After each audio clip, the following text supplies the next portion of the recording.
Here are some exciting coming attractions from Paramount. If there are no UFOs, if ghosts really don't exist, if angels are only a myth, then how do you explain the traces? How do you explain the sounds? And most of all, how do you explain the sightings? Beyond imagination lies the truth.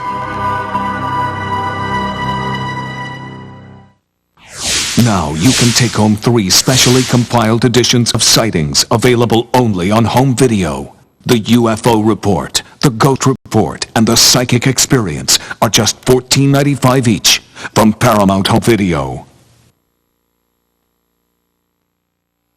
Now available on video cassette.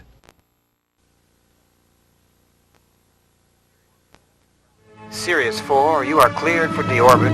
Copy, traffic control. Sirius 4, ready for pre-ignition. Prepare for a journey to the outer limits of human understanding. Travel at the speed of imagination itself. Venture into realms of unimagined vastness, cosmic mystery, and stunning natural beauty. Guided by your host, Patrick Stewart. Come with us, then. All aboard the spacecraft of the imagination. It's time to embark on a journey from here to infinity, the ultimate voyage. From your starting to the space station orbiting the Earth, you'll engage engines and accelerate into the adventure of a lifetime. Your trajectory will take you through the solar system to the nearest stars, to the edge of the Milky Way. Plunging into the swirling vortex of a massive black hole, you'll make your way to the very edge of the universe and beyond. Powered by a stunning digital stereo soundtrack, From Here to Infinity is a uniquely produced tour of the wonders of space for adventure lovers of all ages. All brought to life by Patrick Stewart. From Here to Infinity, the ultimate voyage. Priced at only $14.95. On video now from Paramount Home Video. Now available on video cassette.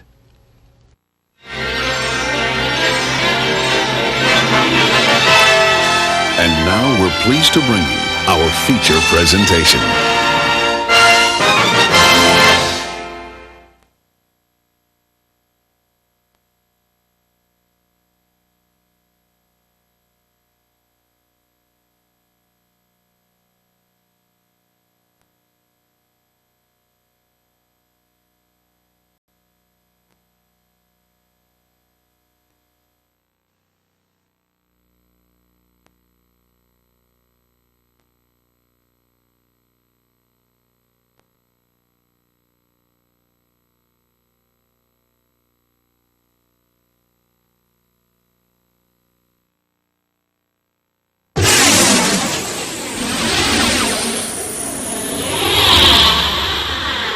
On this special home video edition of Sightings. Are you seeing what I'm seeing? Are you seeing this thing zip back and forth?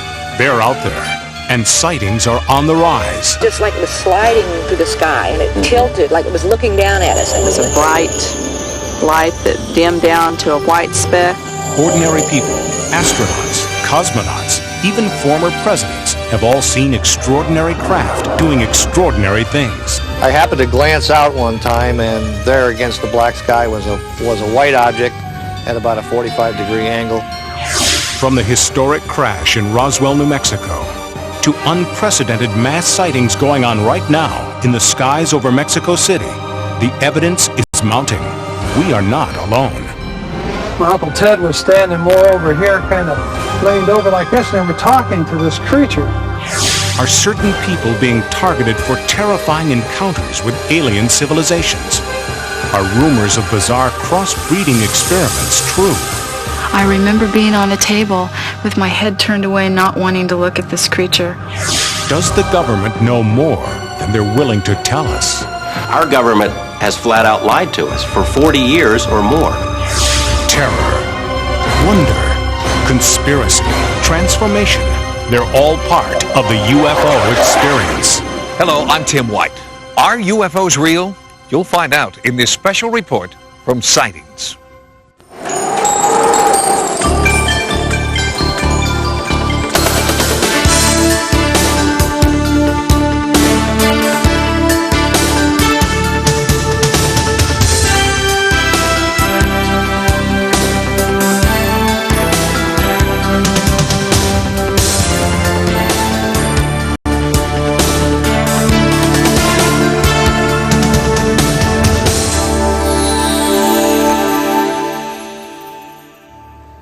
In the vast expanse of space lie wonders unimaginable. Galaxies yet to be discovered, planets unnamed and unexplored, exploded stars teeming with the building blocks of life. Scientists are devising new technology to reach these outer worlds, but perhaps someone or something out there has beaten us to it. It was just a red flash of light. It sounded like a swishing sound, sort of. Et alors autour de cette forme, il y avait des petites lucioles rouges. I saw this big triangular shaped 3 lights on each corner coming over my house. Mysterious lights in the sky. They were like stars. Sound. It just like it was sliding through the sky, and it tilted like it was looking down at us. It was a bright light that dimmed down to a white speck and went back to a red light, down to a white speck, and then just disappeared. You guys watching this inside? It's going out. Going straight up. Are these people sighting extraterrestrial spacecraft? Or is their imagination fueled by movies, books, and television simply misidentified experimental aircraft? Holy cow! To answer these questions, we have to look back at the history of UFO sightings.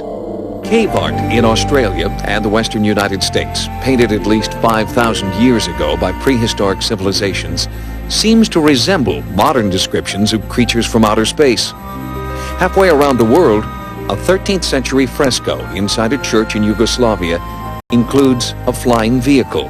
It would be another 700 years before technology made flight possible. The modern age of UFOs began in 1947. Ex-military pilot Kenneth Arnold was flying his plane over the Cascade Mountain Range. He encountered several objects traveling at an extreme rate of speed. Although there are no photographs, Arnold had a drawing made of what he saw. His sighting triggered hundreds more that year across the United States. UFO mania reached a fever pitch in the summer of that year when the Army Air Force reported recovering a crashed saucer in New Mexico. The next day, the government claimed the disc was only the wreckage of a weather balloon.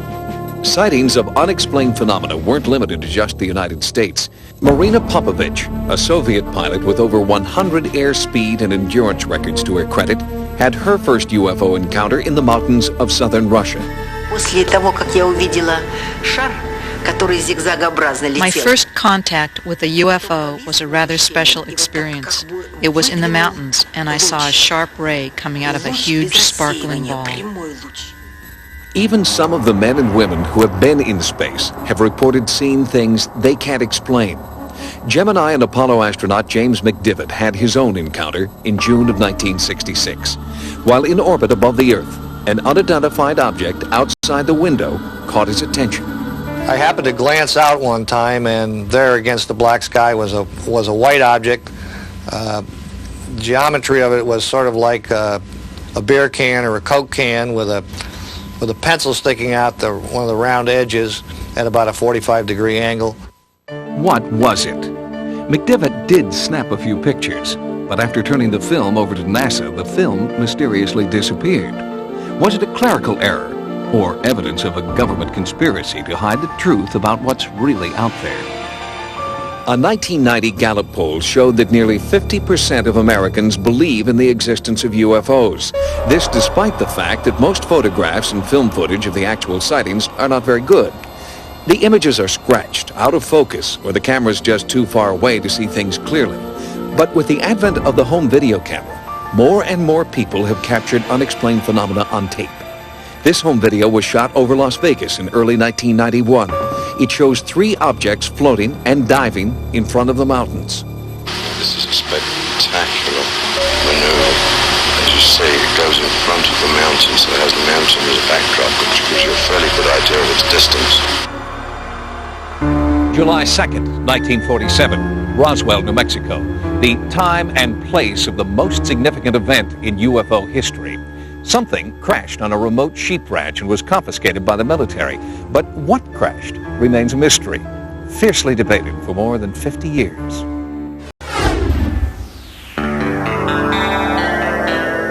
Roswell, New Mexico. It's as quiet and peaceful today as it has been for decades. But on July 6, 1947, that tranquility was shattered by a local newspaper headline. Air Force captures flying saucer on ranch in Roswell region. The story described wreckage of a flying disc found near a place called Corona, and it was based on a press release written by the public information officer at Roswell Air Base, Lieutenant Walter Haut. This building here, building number 84, is a building I believe that they brought materials from the Corona crash and stored them in here temporarily. The chief intelligence officer at the base, Major Jesse Marcel Sr., was sent out to the ranch to collect the crash debris and transport it to the Army Air Force headquarters for examination. In the meantime, newspapers all over the western United States picked up the story. But before Marcel had landed his plane and strange cargo, the Air Force issued a second bulletin. By the time the B-29 with Jesse Marcel and some of the wreckage got to the headquarters 2 hours after they left in Fort Worth, Texas, the fix was already in to kill the story. The second press release was far different from the first, saying the wreckage was actually from a weather balloon. Could the Army's top intelligence investigators have committed such a basic blunder, failing to recognize the mundane remains of a weather balloon when they first encountered it? No, says nuclear physicist and part-time UFO researcher Stanton Friedman, who's been investigating the Roswell crash for over a decade. He says that while Marcel was in the air, the Roswell base commander, Brigadier General Roger Ramey, got orders from Washington to cover up the incident. And what he did was arrange for the wreckage of a weather balloon, the radar reflector on a weather balloon. And for a while, the saucer saga was forgotten, and might have remained so if Major Marcel hadn't rekindled the fire in 1980. Just before he died, Marcel admitted that the weather balloon story had been fabricated to hide the truth. He told Walter Haut there really was a saucer crash. He made statements to the effect that it was nothing of this world. It couldn't be bent, torn, cut, pierced, burned. He went through a whole list of them. He said, we just don't have the technology to produce material like I brought in from that ranch. Stanton Friedman contends that wreckage from an unidentified craft landed 200 miles away from the Roswell site. Friedman and other ufologists believe that this proves that there was not one but two crashes over New Mexico on July 2nd, the result of a spectacular mid-air collision. And at the second site, there were survivors. When I first came up to the craft, the creatures were laying like this in a line, side by side. And the live one was over here. Gerald Anderson says he was 5 years old when he and his family came across the unearthly wreckage and bodies. And my dad was kind of right about here, and he was sitting like this. My Uncle Ted was standing more over here, kind of leaned over like this, and they were talking to this creature. Anderson's story matches that of others who were in the area at the time. With the help of hypnotherapy, he's been able to remember the encounter with startling detail. His description matches those from people who claim to have seen aliens. 4 feet tall, grayish skin, large eyes, long skinny arms and fingers. Anderson recalls 2 aliens were dead, a third dying, and a 4th alien survivor seemed to be trying to communicate. Then just suddenly he turned and he looked at me. And when that happened, all kinds of things just started happening inside my head. I started getting sensations of tumbling and falling and an awful loneliness, like there was no way he could possibly get back to where he came from. Anderson says that within a matter of minutes, the military arrived, sealing off the area. The civilians at the site were threatened with bodily harm if they talked. Nevertheless, in the past 20 years, hundreds of witnesses have come forward, some daring to speak only on their deathbeds. Since Roswell ushered in the modern age of ufology, there have been more than 200,000 UFO sightings. Most are single craft witnessed by a single individual, making it virtually impossible for researchers to verify. But since 1991, ufologists have been documenting the largest mass sighting in history in the skies over Mexico City. The sightings began on July 11th, 1991. On that day, there was a total eclipse of the sun. One of the best places in the world to view the eclipse was Mexico City, and for the first time, because of the home video revolution, thousands of people pointed their video cameras to the skies. Exactly at the time of the full solar eclipse, a disc-shaped craft appears over the city, hovers for over 30 minutes. 17 people on the ground recorded it on home video. And that's never happened before in the history of ufology. When modern scientists tested the date of the historic solar eclipse, they weren't alone. Some believe the ancient Mayas also predicted the exact date of the eclipse more than 3,000 years ago. This Maya calendar made another startling revelation. It predicted that on the day of the eclipse, a new age of enlightenment would begin. It's referred to as the prophecy of the sixth sun. The legend of the sixth sun, the new sun, signified by the great eclipse that just occurred, speaks of an opening of knowledge. The sixth sun indicates precisely the moment of its arrival. Strangely, on the day of the eclipse, something did arrive in the skies over Mexico. Hundreds of those home video cameras that were shooting the eclipse got something completely unexpected. UFOs, unidentified flying objects, all videotaped by hundreds of different people. So far, more than 110 home videos have been verified as containing footage of unexplained craft. It may sound difficult to believe in a city with almost 20 million people that practically every afternoon you can see a UFO. Jaime Mason is one of the most respected television journalists in Mexico City today, in the Mexican version of 60 Minutes. Mason calls himself a former skeptic. During the last year, thousands, and I would say hundreds of thousands of people have witnessed UFOs. What I feel is important as an investigative reporter is the fact that the evidence presented was never questioned. The credibility of the witnesses was attacked, not the proof that they presented. People from all walks of life videotaped wave after wave of UFOs hovering in the sky. Sightings has obtained the exclusive U.S. rights to these historic tapes. One of the first to come forward with his home video was respected dentist Dr. Marco Antonio Rosas. The people are definitely not nervous or afraid of the appearances of the UFOs. The people actually like the idea and feel that these appearances can bring some benefit to the Earth. Since the eclipse, the UFO sightings have continued week in and week out, and the acceptance of the phenomena by government officials has made even the most reticent eyewitnesses willing to come forward. Padre Ferrer, a priest at a local Catholic church, has seen and recorded these mysterious UFOs. Christ speaks of his kingdom as not being from this world, that his angels would help him. But these writings are very dangerous and I don't like to use them. But I believe that there is a possibility. I believe there are a lot of possibilities. I came out to take a video of that pine tree against the light. When I came up, I saw the light appear over the mountain over there. It was not an ordinary light.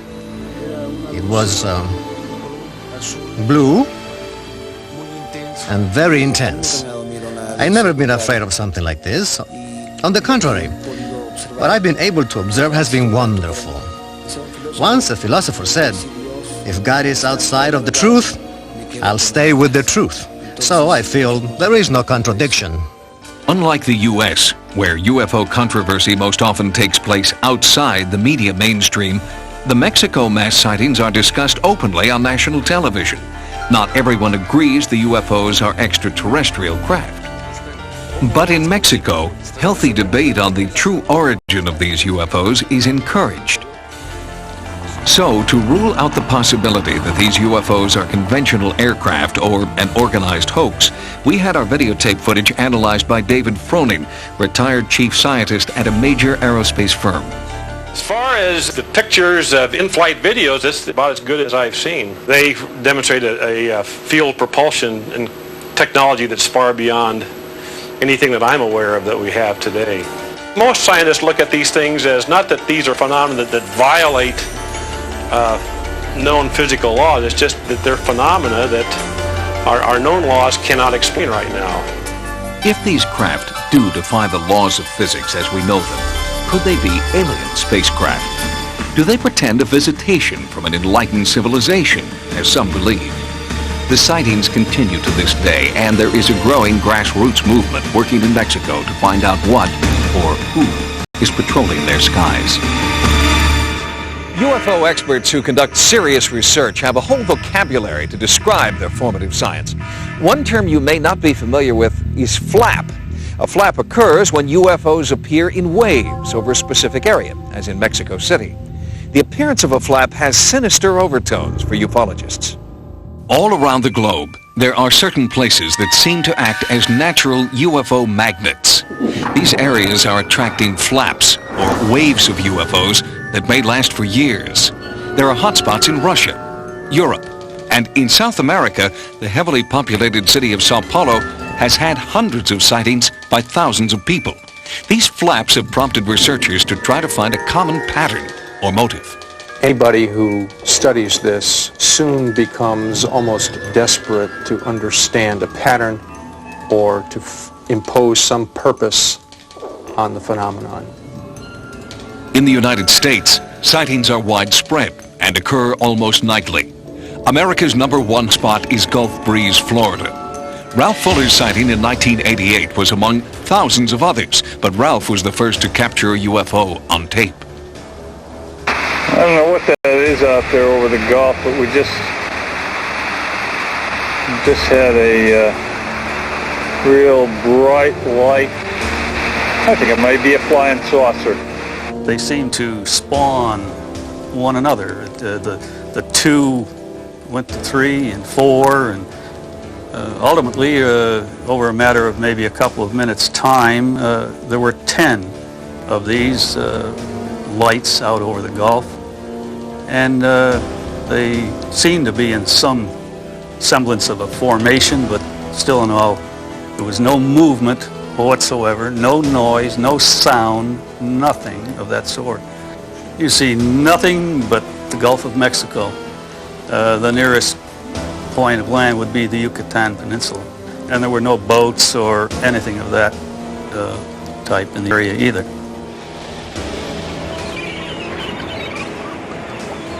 These are sky watchers, amateur UFO enthusiasts in the Gulf Breeze area who go out almost every night of the week with cameras and binoculars in search of UFOs. What makes a good sky watching area, for one, is a good field of view. That is, being able to have an unobstructed view of the skyline, and ideally you'd like to be away from city lights, but that's not always possible. So we go out in the evening and take our chances, and you may have a relaxing evening out under the stars, and then you may be blessed with a sighting. We just never know. We've seen amber-colored lights, 8 lights in a perfect circle gliding and performing maneuvers in the sky. We've seen rows of lights suggesting lights perhaps around the periphery of a craft.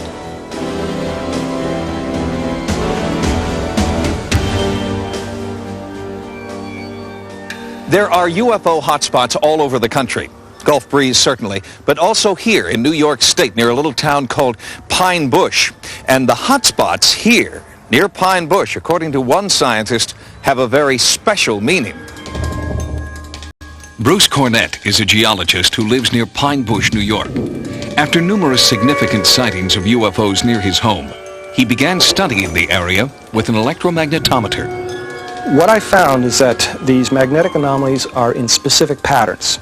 And all of the UFO activity, the landings, the sightings where they are taking off and landing, when we've been able to identify specific areas, are associated with these magnetic anomalies. Are you suggesting that nature created homing devices deep in the ground? No, I think that it's a reverse. If we are dealing with an alien culture and they are doing something underground, they're using the natural magnetic anomalies to disguise their own magnetic signals. Are you saying there are, or could be, aliens in the Earth?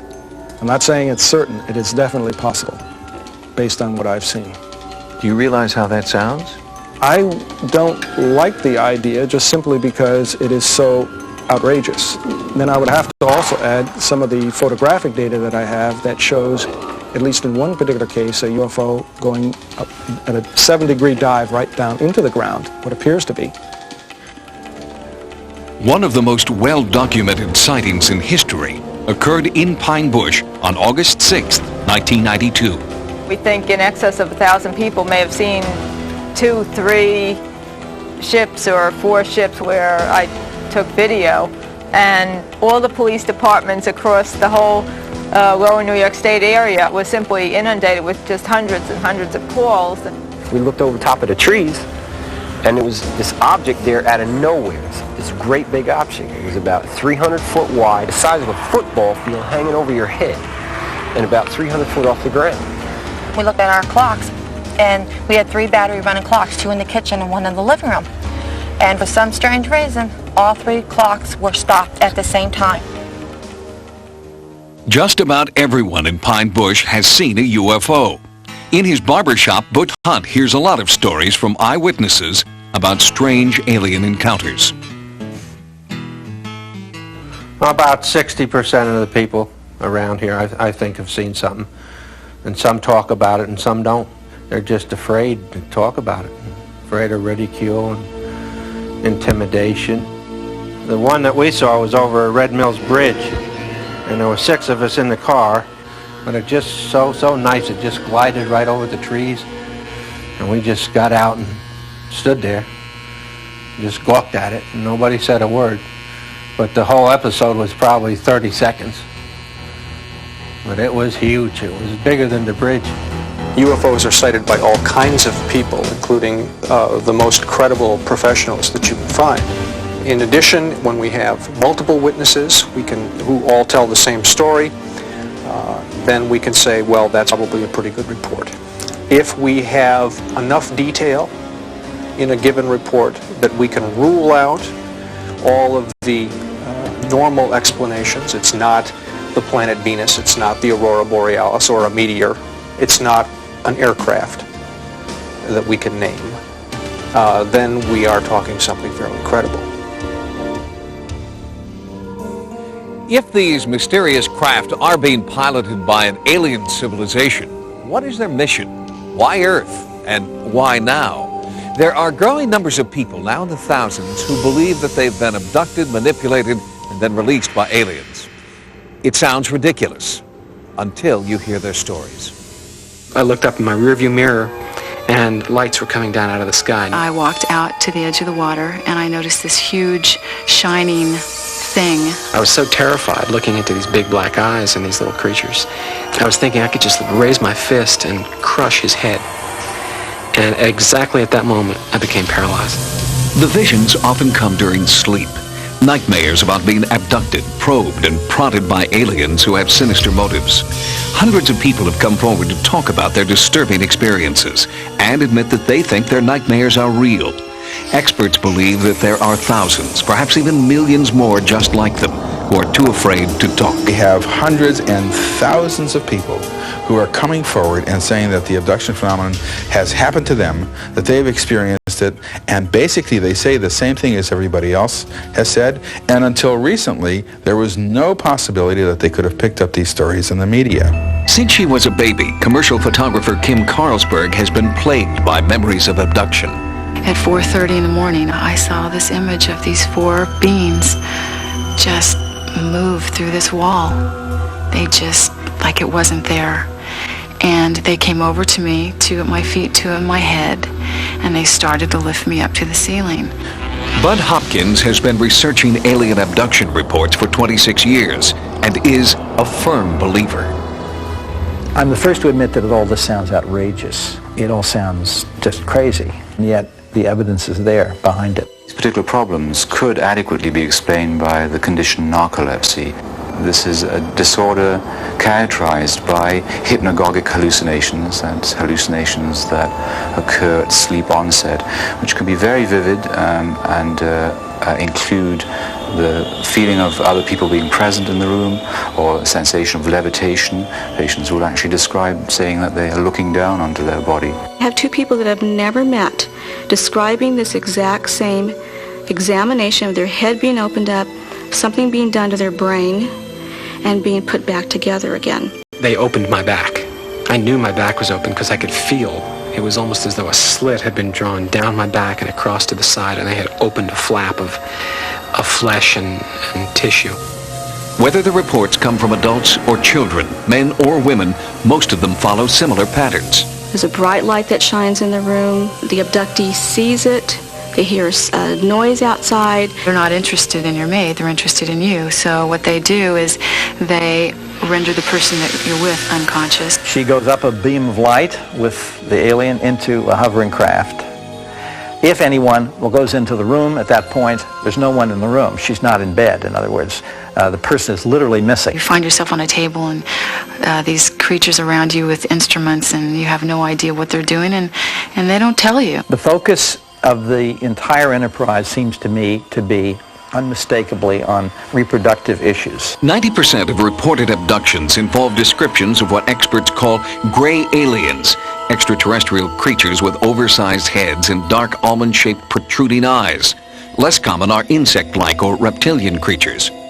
The reptilian type has bothered a lot of people. It seems to be quite hostile and intrusive, often has claw-like hands, and I know there's one case where claw marks were photographed on the back of a woman. There's one being in particular that I always recognize, and he's not a gray. He's taller, he's thinner, he's got a bigger head, he's got bigger eyes. His limbs are very praying mantis-like. I remember being on the table with my head turned away, not wanting to look at this creature. And then when I looked at him, I just recognized him as the one that I hated. In a few cases, subjects claim to see hybrids, creatures who are half human, half alien. Some abductees believe they are being crossbred with aliens to create these hybrids. A very important part of the abduction phenomenon is that there are reproductive procedures carried out upon them. I've been shown children, I've been shown babies. I've been asked to hold children and babies. I've been asked to give these children affection. And these children aren't alien children, and they're not human children. They're somewhere in between. I had a woman who had been to the doctor, had an ultrasound done. Her husband was there. Everyone observed at 3 months a healthy fetus. The next day she wakes up screaming. They took it. Is so upset, her husband takes her back to the doctor. He does a pregnancy test, finds out she's no longer pregnant. They do a D&C. There's nothing there. The most humiliating thing that happened to me is they put a cylindrical sort of thing over my genitals, and it made me have an orgasm in a second. And I really feel like I'm one of those few men who knows what a woman feels like when she's raped. I've been on a table, and I've seen something removed from my body that I will call a fetus, a baby. It was so small I couldn't believe that it could live on its own. I remember putting my finger in the arch of its foot. I was afraid to look at the face. I was afraid to see what it looked like. There seems to be an enormous interest in the emotional side of this, too, on the part of the aliens. They want us to hold these odd little children, these babies. They want to see how a mother will hold in love a child, things which to us are instinctive. The abduction phenomenon begins usually in infancy, or at least by the age of 2, 3, or 4. It continues all through childhood, all through maturity, and into old age as well. I have many cases where the person is taken as a child, usually what we refer to as the bedroom visitation. I was laying in bed, I opened my eyes, and here's a little gray standing there looking at me. And all I could really remember were those dark eyes. That little person, as he or she grows to adulthood, will be abducted over a period of time at irregular intervals. Let us assume that this is all being made up, that this is internally generated, that there is no abduction phenomenon. If that's the case, then we have discovered something of enormous importance. What are the repercussions of thousands of people running around thinking they're crazy, feeling crazy, being crazy, because they have no way to understand what's happening? Psychiatrists and psychologists who are dealing with these people are the first to say, something happened to this person. This is not a fantasy. This is not something the person cooked up. This was an event in that person's life which was truly upsetting. These experiences are not pleasant experiences. This is not something I'm happy happened to me. There's a part of me that would love to find the answer that it was something else. One of the most important and controversial UFO sightings in U.S. history occurred in Kecksburg, Pennsylvania in 1969. To this day, many researchers who've investigated this sighting believe it is a model for how our government maintains secrecy and disseminates disinformation about UFO sightings. Kecksburg used to be just like a lot of other small villages in western Pennsylvania. But in 1965, Kecksburg lost its anonymity when it became one of the world's most famous UFO landing sites. I happened to look up in the sky and I seen this red fireball. It sure wasn't a meteor, because I've seen them fall before. I never seen any of them with blue lights on. And then it looked like it made a turn and come back again. And when it come back, it seemed like it went down. It was December 9th, 1965. A night that many townspeople will never forget. I got my flashlight and I started down through the woods up to where it was at. There was no wings, there was no tail section, there was no motors, there was no windows, there was no doors. It was big enough for a grown person to stand up in. It had like Egyptian writing, like backwards writing on it. Stars and circles and dashes and lines and things like that. It looked like an acorn. It was really weird. Some claim the UFO wasn't the only thing to arrive that night. It wasn't too much longer. Down through the woods come two gentlemen. The one gentleman, very ramrod straight, very authoritative voice, crew-cut hair. I mean, he just reeked of military. He looked at the object and looked at us. He says, all right, this is now a restricted area. Unions are all ordered out of here. Some military people come to the house and said they'd like to use the phone. They sort of took the house over. We started talking among ourselves, what's going on. About that time, up here on the road, comes a big flatbed truck in. The flatbed went down and empty, and they come back. He got out with something on the back of it covered up about the size of a Volkswagen. That truck was hell-bent for leather, and if you'd have walked out on that road, you'd have still been there, because they'd have scraped you up with a putty knife. They weren't stopping for anything or anybody. And that began the real mystery of this whole thing. 27 years later, what happened down there in that woods surrounded by fields, if anything happened down there at all, is still a matter of bitter controversy. You've got this town split into two groups. You got the believers and the non-believers. There's been some friendship lost, and it's foolish as far as I'm concerned. I have a brother-in-law that he hasn't spoke to me for 2 years, said that I lied about everything, but I never lied about a thing. You got neighbors and neighbors that has known each other all their life. Now they don't want to talk because one believes it and one don't believe it. Just as the town is divided, so too are experts who have researched what really happened in Kecksburg. Planetary expert Robert Young believes that some citizens may have perpetrated a hoax. He claims the UFO was merely a meteor known to have passed over Ontario and several northern states that evening. Virtually all of the accounts can be explained by people having looked toward and seeing the Ontario meteor. How about the accounts, though, of the military that turned out in large numbers, kept people away from going down there, a truck that went down into the area and came out? You got eyewitnesses that say, this happened. Right. I understand it.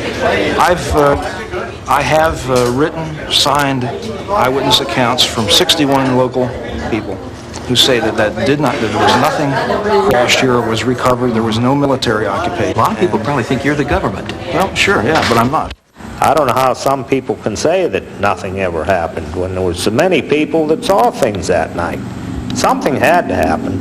I know what I saw, and I'm not going to deny it. They can tell me I'm lying, but I know that I seen the military in my house that night. Freedom of Information Act states there was 212 military personnel here that night. Sightings attempted to speak with the Kecksburg residents who deny anything extraterrestrial ever happened here, but they all refused our invitation to talk. Even the landowner whose property was the alleged crash site remained silent. I think the government bought them off, or threatened them with something that got them scared half to wits. Ironically, their refusal to talk has only deepened the controversy. UFO researcher Stan Gordon heard about the Kecksburg incident on the radio the night it allegedly happened in 1965. He's been investigating the sighting ever since. So much of what we know about the case now, we've learned since about 1987, with the fact that now we have at least 4 different eyewitnesses who apparently saw the object on the ground at Kecksburg. The fact that there are dozens of people independent of each other who don't even know each other yet, who have given us detailed information about what they experienced and saw that night. And they're giving us confirming information that has not been published yet. The skeptics, and these include the people who own the land and some very substantial citizens of Vicksburg, think that this whole thing is loony. Why do they feel so strongly the other way? Could be that some of these people were in the wrong place at that time. They were in a position where they didn't see what was going on. And if you see the geography of the area and where the majority of people were that night, they could not have seen the military activity that was happening on the land on the other side of the area down there. Do you have any hard evidence at all that what went down in the woods near Kecksburg was something other than a meteor, or was anything at all? Unfortunately not. As in so many of these cases, you have to go by the eyewitness accounts. And in this case, the eyewitness accounts are very, very strong. And again, unfortunately, we don't have that type of information. If this was the case, whether it be a space probe or in other UFO cases, sure, if we had the physical hardware, the mystery would be over. What do you think it is? What do I think it is? At this point, and again, this is not conclusive, at this point, the weight of evidence would point in the direction that this may have been a Soviet space probe. If the object were proven to be a Soviet space probe, then many questions would be answered. If a Soviet device landed in Kecksburg, the government would have been required by international treaty to recover and return immediately any space debris to the country of origin. But retired Army Sergeant Clifford Stone doesn't believe the Soviet probe theory. If this was of Soviet origin in 1965, the State Department would have released documentation to me under their Moondust files. To date, none of that information has been forth. Clifford Stone collects government documents about space debris recovery operations, like Project Moondust and Project Blue Fly. He began his investigations in 1965 when, as an Army sergeant, he witnessed a top-secret delivery to Lockbourne Air Force Base, about 200 miles from Kecksburg. I noticed that on the back of the vehicle, it had something that was covered by a tarp. It was about 10 to 12 foot at the base, 12 foot tall. It looked like a chocolate drop. When my friend told me that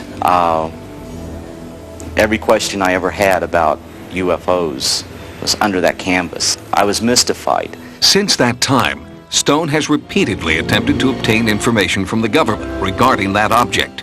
Each time, the government's response has been the same. They have taken the stance, by direction of the President of the United States, we may neither confirm nor deny the existence or non-existence of any information that all involve the recovery of unknowns. Kecksburg remains a town divided. The only thing on which believers and non-believers can agree is that all they want to know once and for all is what really happened on December 9th, 1965. What would you like to see happen next? It's time now, after 27 years, that the public has the right to know the true facts regardless of what the object was or what really occurred. Something came down. From numerous eyewitness accounts, there was a lot of military activity into the small village. Then an object was located, that it was recovered, it was transported away for study. What was the object, and why after 27 years haven't they revealed what really was found?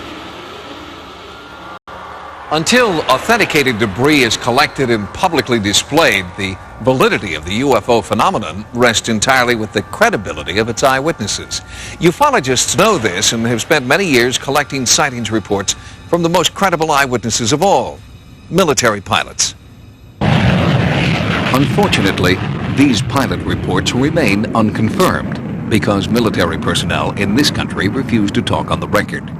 But in Russia, one former Soviet pilot is talking. In 1991, a pilot in Russia came forward and told of a frightening UFO encounter. Risking ridicule, Maxim Cherbakov was determined to tell what he maintains is the true story of his bizarre experience. At 19, Cherbakov was one of the rising stars in the Soviet Military Flight Academy and became the Russian equivalent of a Top Gun. His flying record was impeccable until August 1991. Then, on two separate occasions, he had strange mechanical malfunctions in his jet aircraft. On one occasion, he was forced to eject. An investigation of that incident concluded that Cherbakov had acted calmly and rationally. But 12 days later, a third incident would change Cherbakov's life forever. 28 августа. 20th August. Second shift. I made 2 flights with my commander, and third flight I made on my own. I gained an altitude of 3,900 meters. Then suddenly, I saw a ball in front of me, about 20 degrees to the right. He watched the object for several seconds. Then, as it came toward him, Cherbakov tried to radio the base. The light from the UFO was blinding. A sense of unexplainable fear came over me. On the back of my head, I began experiencing warmth. I felt as if someone was present and watching me. My movements were under control, controlled by someone other than me. Cherbakov claims the reddish-yellow object started maneuvering around the aircraft. For several minutes, it kept up with the jet's airspeed and mimicked its movements. During that time, Cherbakov was unable to communicate with his base commander. The radio emitted only a squealing sound. Pilot Cherbakov's description of the UFO moving relative to his own airplane is really quite common. Dr. Richard Haynes has documented over 3,000 pilot sightings of UFOs. I have thousands and thousands of cases of pilots in daylight encounters with structured objects, in the sense of having three-dimensional mass, in the sense of having aerodynamic kinds of flight behavior relative to the aircraft. And so what he describes here fits in very nicely to what I have from hundreds of other pilots around the world. Suddenly, in rapid-fire succession, the generator in Cherbakov's jet failed. The instruments indicated a fire on board, and the cockpit filled with smoke. The base commander ordered Cherbakov to eject. I began arguing with the commander because the plane was still above the residential area. My altitude began to drop rapidly. I had to pull the plane out of a nosedive. At the altitude of 1,000 meters, I finally cleared the residential area and I ejected. 4 seconds later, the plane exploded. Cherbakov landed safely in a field and was rescued an hour later by a military helicopter. While officials combed the wreckage of the jet, Cherbakov was examined at a military hospital. An intensive 3-day interrogation followed. The interrogation was conducted with a sense of total distrust toward me. Right from the start, they told me that the first, the second, and now the third incident is all your own doing. Cherbakov was also interrogated by the KGB, who did not believe his story and charged him with insubordination and sabotage under the International Terrorism Act. Cherbakov claims the KGB threatened that if he did not tell the truth, he would be brought to trial, found guilty of terrorism, and shot by a firing squad. Vladimir Azhaja heads the Russian Center for the Study of UFOs, housed in the Ministry of the Interior in Moscow. Dr. Azhaja is considered one of the world's foremost experts on UFO phenomena and has studied Cherbakov's case.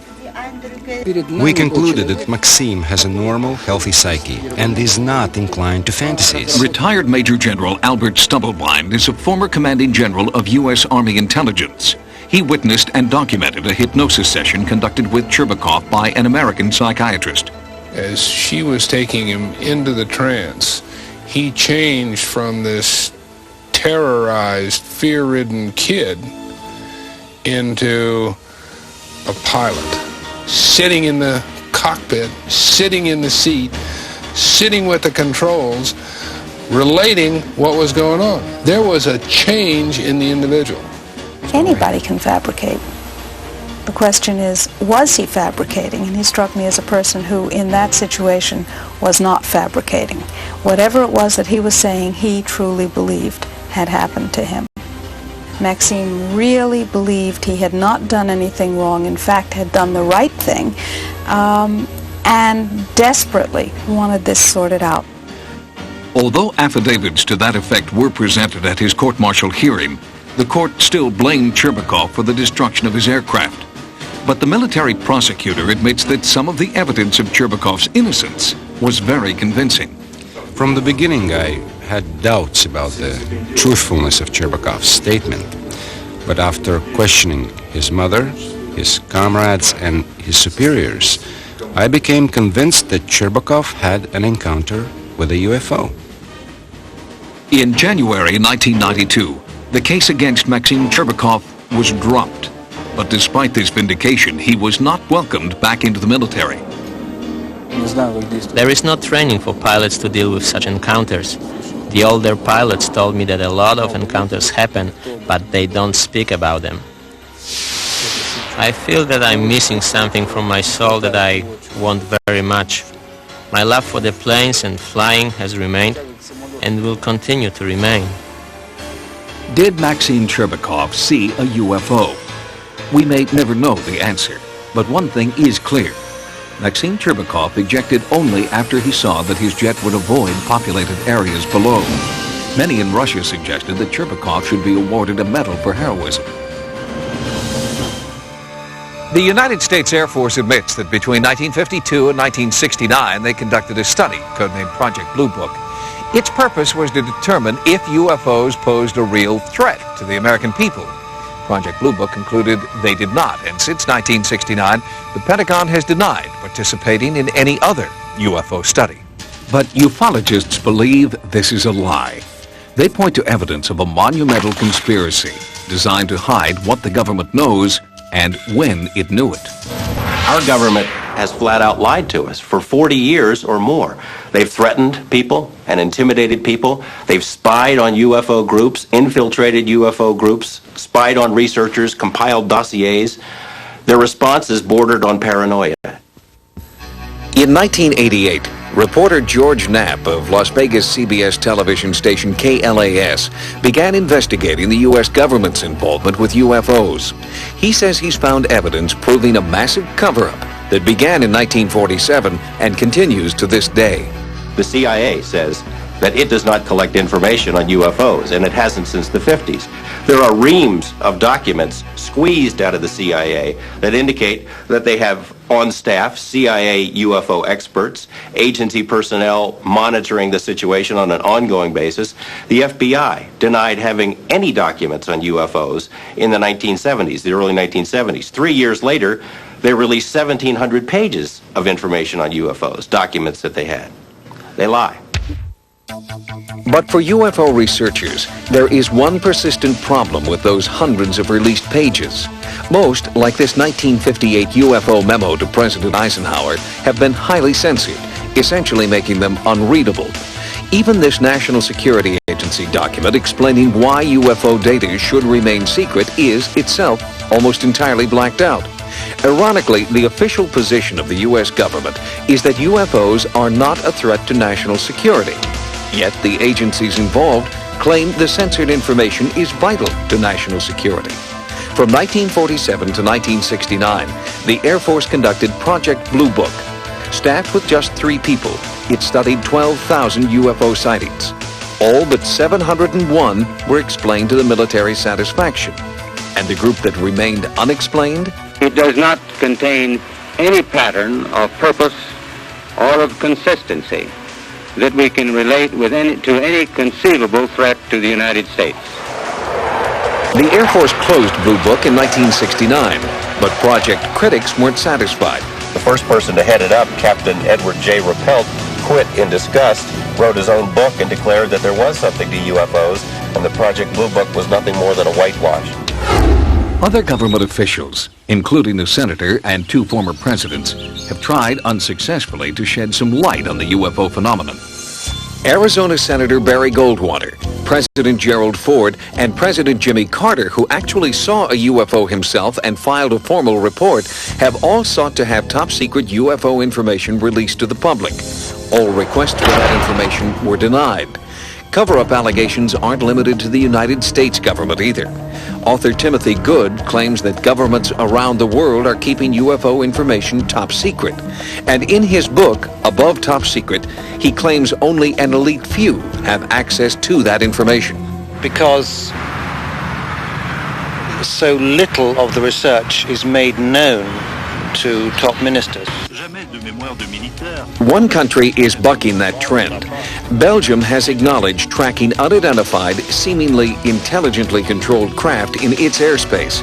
Radar tapes released by the Air Force show an object jumping from 200 meters to 2,000 meters in 1 second, a distance of just over a mile. The Belgian Air Force has even put aside a plane to search for the objects. But the attitude of the United States remains very different. UFO experts claim our government is conducting top-secret research into UFOs in the middle of the Nevada desert. South of a dry lake bed known as Area 51 is a place known as S4. allegedly home to a super-secret government research facility. In the course of our investigation, we found a scientist who says he used to work there. Robert Lazar was shocked when he first discovered what it was he would be working on. I got out of the bus. I was told to walk directly through the hangar, and immediately, even before entering the hangar, you can see the edge of a disc. This is your classic flying saucer, two inverted pie plates, if you wish, with a segmented, larger area dome on top. Within minutes of that, I finally realized that this had nothing to do with something the government was producing. And that was quite shocking because everything inside was small. This is a full-size craft, 30, 35 feet in diameter, maybe 40. But you're looking at seats that are, 18 inches off the ground, obviously made, for something smaller. And certainly wasn't made for children to play in. Lazar says there were 9 spaceships in all, and he claims to have seen one fly. It began to lift off the ground almost silently. There was a hiss sound, like a corona discharge if you hear around high voltage systems, accompanied by a faint, it probably would have been brighter at night, a faint blue glow around the bottom. As the craft approached about 30 feet, 20 feet, something like that off the ground, that corona discharge disappeared. The sound stopped and the craft stood there silently and slowly drifted over to the left and then to the right. The government denies they're testing alien craft at S4. Lazar no longer works there and nowadays spends his time working on one of his hobbies, jet car racing. He alleges that after he went public, security officers at the base threatened his life. He also says that his employment and military service records have disappeared. Despite repeated requests, the government can't find them. The subcontractor who hired him for the job at S4 refuses to comment. But a few clues support Lazar's contention that he is a scientist and that he has worked for the government. This W-2 form indicates that he had been employed by the Department of Naval Intelligence. Before his stint at S4, Lazar claims to have worked at the Los Alamos National Laboratory. Los Alamos officials can't find any record of him, but his name does appear in a laboratory phone book from that time. Reporter George Knapp was able to track down a few of Lazar's colleagues who could confirm parts of his story. But when they talked to Knapp, something strange happened. One after another had visits from government personnel who basically intimidated or told them to back off, followed them around. There didn't have to be any direct communication where an agent says, you keep talking to this guy, you're going to end up in a river. The message was very clear. Since Lazar's story broke, Area 51 has become a hotbed for UFO sightings. You see that? It just zipped to the left. See it again? While our cameras were there, a bright light appeared in the night sky. Utterly silent, it seemed to float below the mountaintops. Analysis of our videotape proved inconclusive. Those who might know the answers aren't talking. I've been covering organized crime in Las Vegas for 10 years, dealing with mob hitmen and mob informants, people who have been in the witness protection program. The fear that is generated by this UFO subject for people who really know about it far outweighs the kind of fear that the mob inspires. I mean, people are more afraid of our government than they are of organized crime. I am exactly sure of what I saw. I know what mainstream science is like. I know where physics stands. I know all of that. And this is an extraterrestrial craft. This technology is hundreds and hundreds of years in advance of us, and that's the end of that story. The people we've heard from in this report believe that they have had close encounters of the first, second, third, even fourth kind. Skeptics charge that they're mistaken, that they're misinformed, or at the very worst, just plain crazy. But are we, the human race, so conceited as to believe that we are alone in the universe? Is it possible that in the infinite frontier of space, this speck of intelligent life we call Earth is the only one? For Sightings, I'm Tim White.